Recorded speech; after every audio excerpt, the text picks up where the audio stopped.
Oh yeah, this is clearly the entrance to the Chocobo Wood. I love it. Look at these trees. Oh man.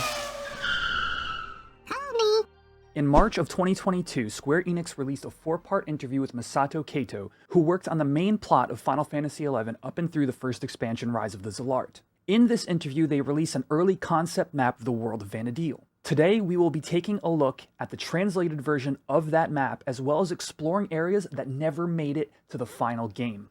Hi, I'm Quetch, and welcome to my channel. Please remember to subscribe and drop a like on this video if you want to see more Final Fantasy XI content. Now, if you're unfamiliar with the website We Are Vana'diel, let me break it down for you as it's been featured a number of times here on this channel. In an effort to preserve the history of Final Fantasy XI, back in mid-2021, Square Enix released this website in preparation for the game's 20th anniversary. On this website is a load of really cool artwork, and you should definitely check it out if you're a fan of the game. But some of the most interesting content is contained within interviews done with people who had their hand in the making of the original release of Final Fantasy XI, one of which is this interview here with Masato Kato. Masato Kato, the creative mind behind the planning, lore, scenario, and presentation of numerous games, during his time at Square worked on Chrono Trigger, Xenogears, Chrono Cross, and later the overall plot of Final Fantasy XI up to the first expansion, Rise of the Zalart.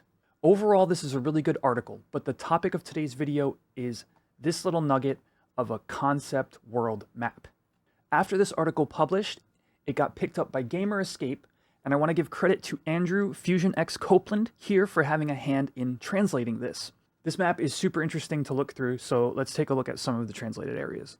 Okay, I'm just going to zoom in on some parts.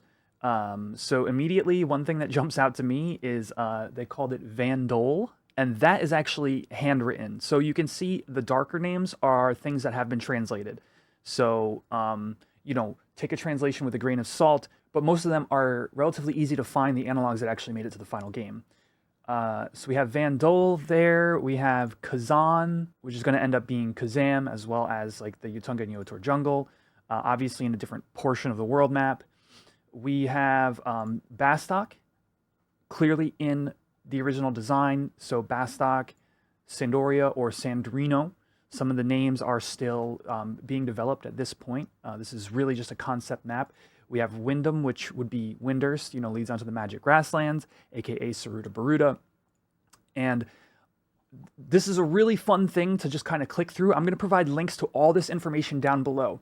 But for the purpose of this video, we're going to take a look at one portion very specifically, and that is down here. So, Sel Phiner. If you know the game well enough, you're aware of the town of Selbina. It's located off of the Valkyrum Dunes and is a port town.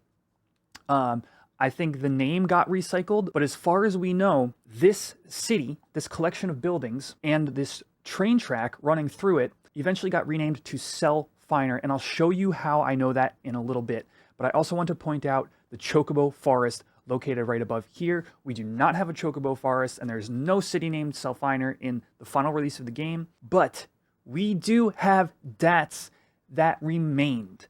And we're going to be taking a look through the Unreal Engine at some of these places. It's incredibly fascinating. Let's go check it out. Now, if you're unsure what you're looking at, definitely take a look at my first couple of videos on this project, Project Radiance. I'll be linking them in the card above. But today, we're just going to be going to the city of Sel Phiner. Let's start there.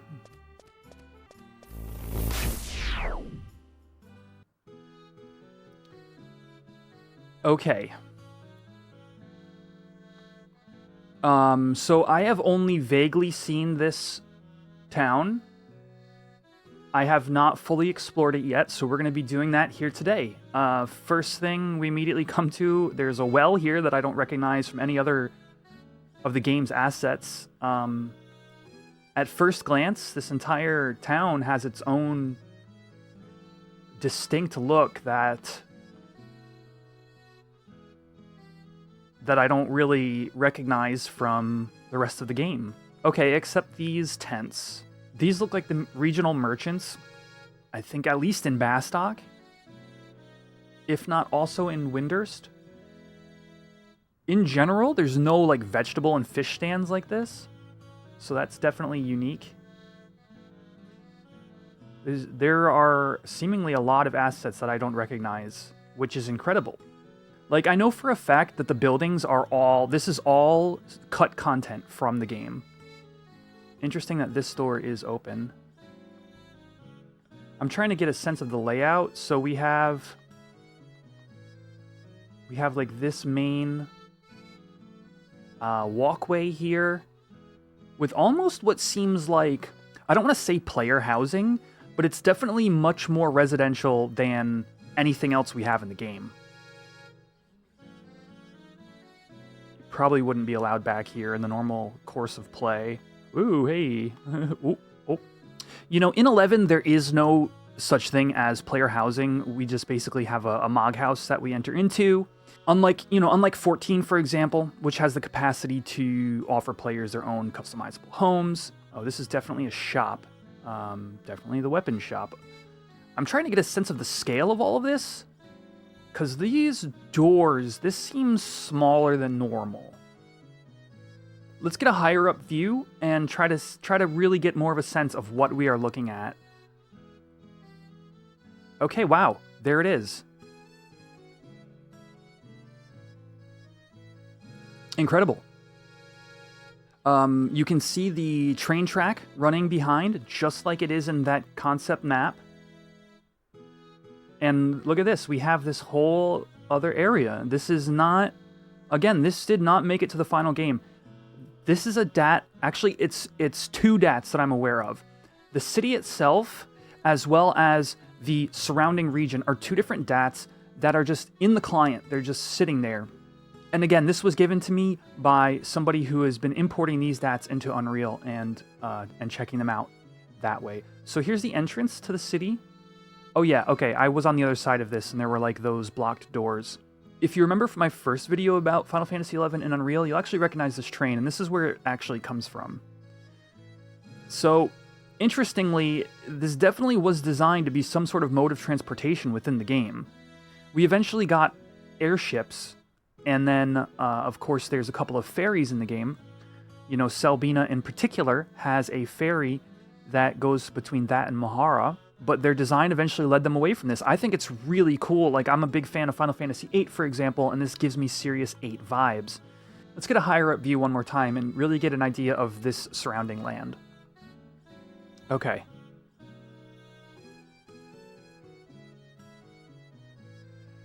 So we've got the city again with the track running behind it. This is actually huge. This is like bigger than Saruta Baruta. I imagine this sort of landmass design was scrapped, which is probably why this isn't being used. I mean, there's almost no reason to fill in all this stuff with enemies, notorious monsters, etc. It's just too much. I mean, it's probably 3 times the size of West Ronfar. I mean, it's just huge. Okay, very cool. Next thing we're going to check out is this sign down here. There are at least 2 that I'm aware of. And check it out. So this texture has been upscaled in order to help me and you see Sel Phiner, which is the name of this city that never got put into the final game. Obviously changed from Sel Phiner, as I mentioned earlier in the video. But additionally to this, we see something else. The Chocobo Wood. And I guess it's that way. So if you've made it this far in the video, I just want to let you know that I do live stream 11 a couple times a week, either here on YouTube or over on Twitch at twitch.tv/cmquetch. But let's go follow this path and see if we can't find the Chocobo Wood. All right, following the path. I see some strange-looking objects in the distance. What are those? Oh, we've got another sign, too. Let's go check that out. Crazy-looking skulls. Chocobo Wood, this way. Let's go check out those objects, and then see if we can't find the Chocobo Wood. Here's the path here. I don't want to lose that. It looks like a basketball hoop? Oh, like a ruined bridge. Interesting. Oh, ruined train track? Ah, yes. Interesting. Okay. Alright, back to the path. I see another sign in the distance. Ah, that's to lead you back to Sel Phiner that way. but I believe, yep, Chocobo Wood. Let's go. Oh yeah, this is clearly the entrance to the Chocobo Wood. I love it. Look at these trees. Oh man. Okay, there's no zone line here. Let me in. I'm actually curious. Oh yeah. Yeah, that would definitely be a zone line by today's standards. All right, back to the teleporters. Okay, here we are, and here's Chocobo Woods. Let's check it out.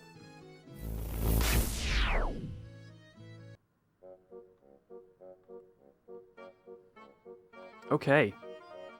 This looks like it would be some sort of stream running through the center of the wood. I definitely want an aerial view of this. But I can just imagine, like, chocobos hanging out here? I don't even know. If you have any ideas for what would be involved at the Chocobo Wood, is it getting your license? Is it some kind of quest? Actually, it looks kind of cramped, right? You'd have to be dodging trees. Maybe there's like a little racing mini game where you're trying to hit the glowing spots in between the trees. But this is it. Yeah, crazy. You definitely get a sense of a sort of concept design for this zone. You know, let's make some assets. Let's get an idea of what Final Fantasy XI would look like. How it would... Those textures are so bad. Of what if we had some semblance of a world and then, you know, pitch that to execs or the rest of the design team, what have you. The 3D artists just, you know, are putting things together. And again, this survived to the game's current DAT files. If you downloaded the game right now, you would have these in there with an inability to access them, and only through the Unreal Engine right now are we able to have collision with these, you know, these floors and these trees. Man, I kind of wish we had some kind of basic idea about what the intention was behind this Chocobo Forest. This is incredible. Again, leave your ideas below as to what they could have done with this. Maybe relate it to some of the older games that had their own versions of the Chocobo Forest. I'm going to get one super aerial view, and let's check it out. Yeah, it seems like, hey, let's just slap something together, and, you know, maybe they had some chocobos wildly, like, roaming around here. I mean, imagine exploring this with your PS2, you know, as the original design team, and just, you know, generating ideas as to how to approach this game, how to make it what it eventually became with the base game and then the first expansion, right? So anyway, that's going to do it for today's video. But before you go, I want to say there is going to be a 4th video in this series.